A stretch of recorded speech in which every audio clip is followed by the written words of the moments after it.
cha kupiga tena 5, mwisho unashinda moja. Na ugumu wanauona wa mchezo. Kwa mfano kama mchezo ule wa mwisho wa ligi, unaona kabisa Yanga game jinsi ilikuwa ngumu kwa upande wake.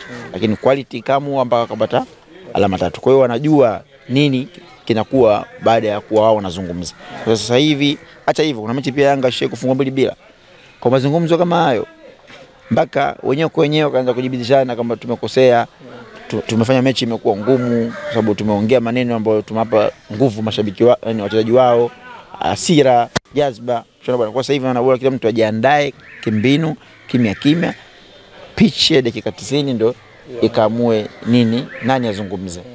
Kibu Denis Prosper amekuwa na mchezo bora sana na kwenye dabi ya Kariakoo. Na ndio mchezaji ambaye anaumiza kichwa sana defense ya Young Africans. Kwako na mtazamaji kwa katika mchezo huu? Kibu kama mfuatilia vizuri dhidi ya Yanga si tu akiwa Simba. Toka akiwa Mbeya City. Ufuatilia vizuri Kibu mechi ya kwanza namuona Kibu dhidi ya Yanga na Mbeya City hapa Dar es Salaam hapa. Na aliwasumbua sana. Hapa kwa Mkapa hapa.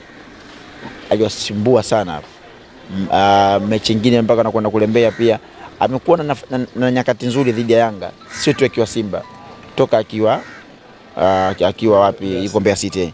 Mchezaji ambaye ni mzuri, ana nguvu. Na kwa nini anakuwa anafanikiwa Kibu Denis? Kwa sababu anajitoa. Unajua kwenye football kipaji pekee kichezi. Kwenye football kipaji na jitihada lazima iwepo. Yani hata kama hata unapopiga chenga usipige chenga kitaalamu. Pia chenga utaalamu ndani yake sisi lugha ya kitaa na usambaa ndani yake. Yani make vurugu ndio iwepo ndani yake. Sasa Kibu amekuwa ni mtu namna hiyo. Yani yeye achezei taaluma, achezei kipaji, achezei jitihada. Sasa jitihada yake ile huwa inawapa wakati mgumu sana walinzi. Sababu ni mtu ambaye kwanza ukiwa nao atakupush. Na akiwa nao anakupush. Yani sehemu ya kuingia anaingia. Sema kupiga anapiga. Ni mtu ambaye ni ana ule ufundi sema sio tani hivi afanye ana hivyo vitu. Yupo direct football. Ndio maana unapocheza mechi ngumu yote na ukiwa uko vile always lazima ufanye vizuri. Ndio maana unakuta ana asilimia kubwa sana Kibu Denis dhidi ya Yanga. Kiangalia rate yake ile ni mechi chache sana labda toka amecheza chini kiwango. Zote anacheza vizuri kwa sababu ya hicho ambacho alichonacho. Aragija Pirato amekabidhiwa tena dabi. Ikiwa ni dabi yake ya 3, anachezesha dabi ya Yanga na Azam. Simba na Azam sasa anaenda kuchezesha dabi ya Kariakoo. Una doubt yote kwenye performance ya Aragija? Ni maamuzi mzuri sana kwa kipindi hichi. Maamuzi mzuri, ana maamuzi sahihi. Ile sasa hayo mengine ni maamuzi ya kibinadamu. Mshaba mzuri anasema kila mwanadamu ni mkosefu. Hakuna mwanadamu ambaye atakuwa sahihi. Sio tu kwenye maisha tunaishi. Kwenye kila jambo ukiona mwanadamu anashiriki, lazima atakosea. Iwe mpira atakosea. Iwe kwenye kazini atakosea. Kila sehemu ndio maana imeweka hapo kullu binadamu khatwaya. Kila mwanadamu ni mkosefu. Ila mbora wa wote ni yule ambaye atakayeomba msamaha. Huyo ndio mbora. Huyo ndio mwanadamu bora siku zote. Kwa watu wanavyoona isiwe. Kwa hiyo mapungufu yapo. Si ndio? Makosa yapo. Lakini haimaanishi upungufu wake na makosa yake ndio akaondoa ubora wake. Ndio maamuzi bora katika kipindi hichi. Sasa na mechi kama hizi lazima tuchezeshe waamuzi bora. Kwa sababu waamuzi wengi washapewa mechi kama hizi zimetokea Pwani. Lakini kapewa mchezo na ameweza kumudu. Na sio tu Simba na Yanga, hata kinga Azam mechi nyingi sana kuchezesha wanazimudu. Makosa yake utayaona baada ya, sio pale pale. Unajua kuna mtu pale tu kashakuwa gumzo. Mechi dakika 20 tu tayari uko mtandaoni kashafanyaje. Lakini baada ya mechi kumalizika watu wamesherekea shughuli imeisha, ndio watu wanaanza kutafuta mbele kwa faulu. Mapa alishika aliacha. Shamba nzuri ni makosa ambayo ni yake. Ukisikia ya kibinadamu ndio yale. Sio ya makusudi. Kwa hiyo nafikiri ataumudu mchezo. Hivi vingine vinavyofanyika hivi ni kutoana katika, unajua kuna kazi kutoka kwenye yeye tunataka unajua na Simba na Yanga wako namna hiyo. Kuna muda wanaandaa content ambao watu mtakabiza nayo afu wao mambo mengine yaendelee. Pengine labda mazugu labda msende kwa wataalamu kwa kumwambia content ile atamtaki yule fanye nini mtanza wewe kumbe tu wao wanafanya mambo yao kimya. Kwa hiyo nafikiri ataumudu mchezo na sio ataumudu, kashamudu mchezo mingi sana ya Simba na Yanga.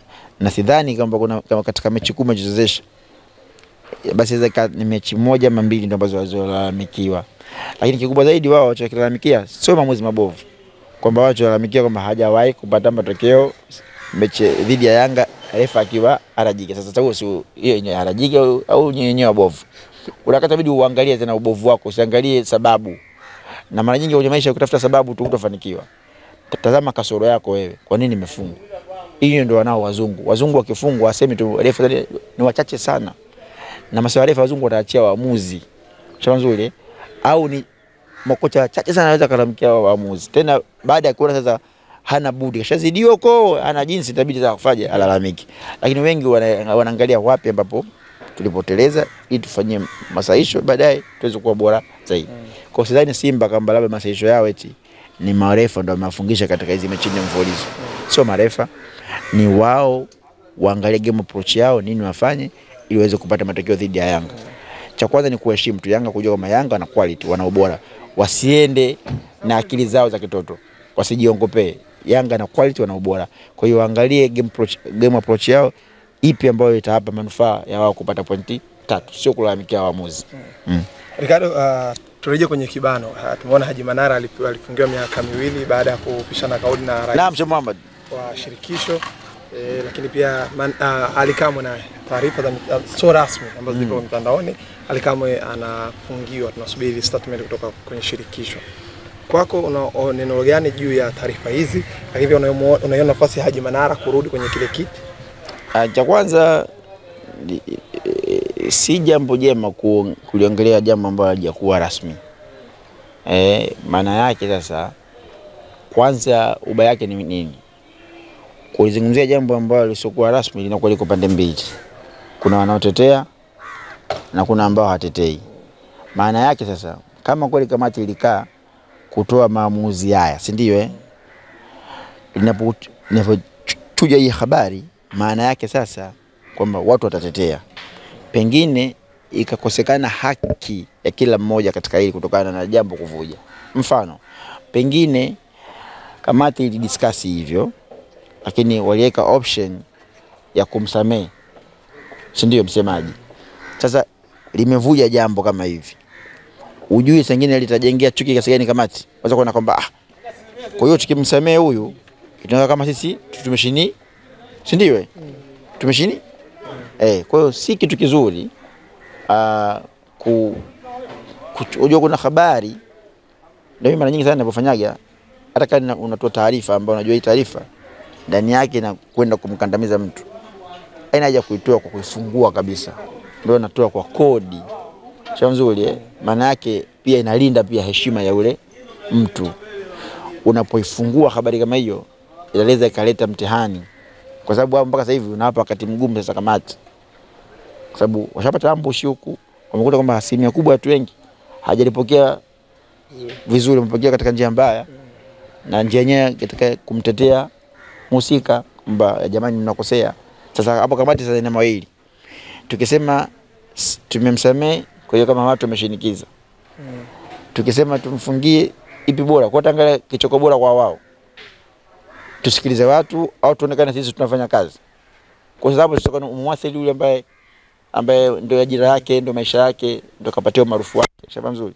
Kwa sio kila kitu. Hata hao ambao wanapo kwenye kamati mtaona ni wapumbavu. Na sheria ili atakiwe ihukumu isiwepo, ife. Kwa sababu kwa nini mambo ya kamati ya saa 72 sijui yanatoka nje? Maana ni upumbavu.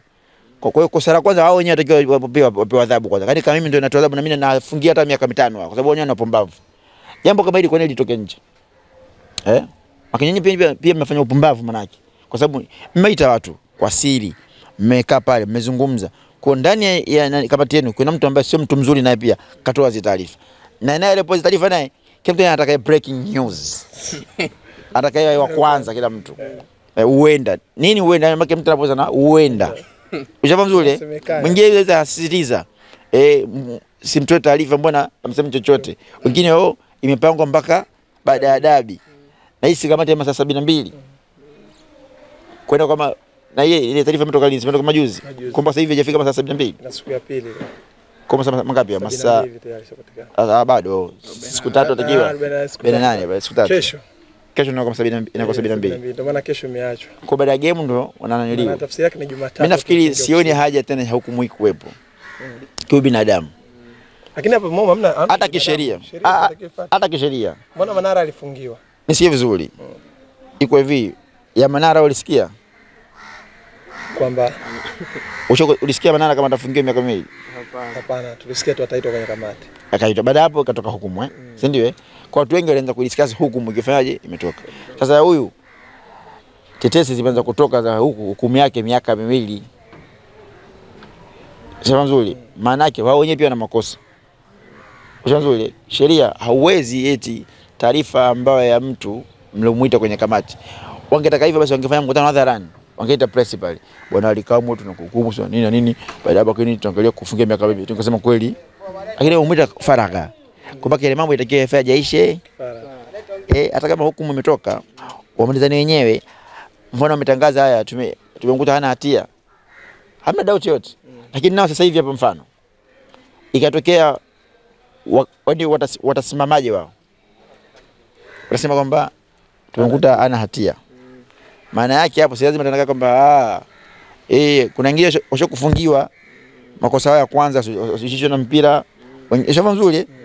Sasa maana yake kama kutoka kuna sasa huu upendeleo sasa huu. Kisa nini?